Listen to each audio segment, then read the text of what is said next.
All right, well, start by saying that this hearing is making America less safe for our children and LGBTQ and people of color across this country.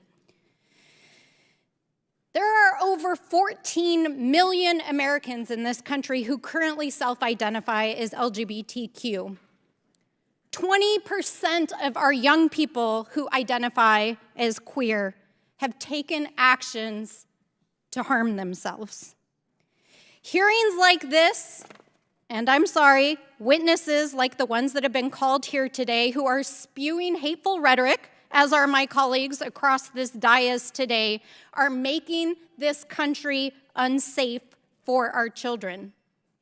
They are making this country a less just place by perpetrating and repeating hateful speech. Now, we know here in the United States that nearly 45% of Americans who identify as LGBTQ have experienced discrimination in the workplace, and about 20% actually report that they have faced physical harassment.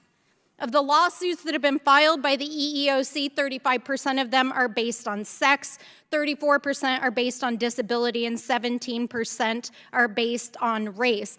And of the reported cases, over 40% of Black Americans report that they experienced discrimination in the workplace. This is not some woke agenda.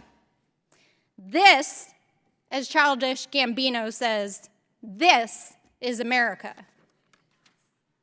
So why is the GOP sitting here spending committee resources trying to tell us that this is just some made-up agenda?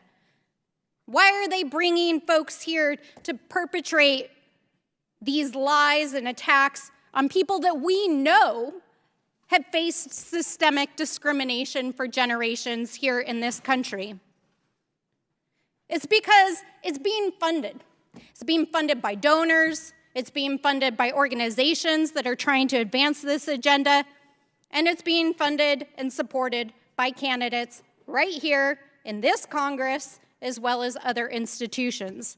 Now, Mr. Berry, I appreciate that you've come before this committee, but I want to ask you just a few quick yes or no questions. Is it true that you clerked for Justice Alito, yes or no? Yes. And you helped to draft Chapter 18 of the Project 2025 report, correct? I was the lead author, yes. You were the lead author. And your law firm, in fact, filed an amicus in the Students for Fair Admission case before the Supreme Court, correct? Correct. Thank you. That's right.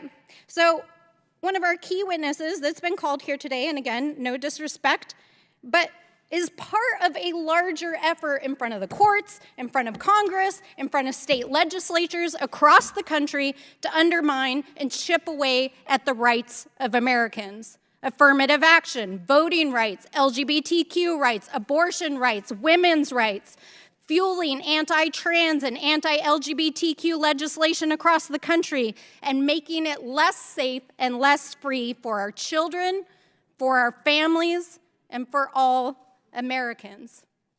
I represent the state of New Mexico, and I want to say that we have taken action. We have protected reproductive rights, we have protected gender-affirming care, and we have passed one of the most comprehensive voting rights pieces of legislation in the country. And I will not stand here and sit silent while I hear this kind of hate being spewed in this institution. We have to stop the hate.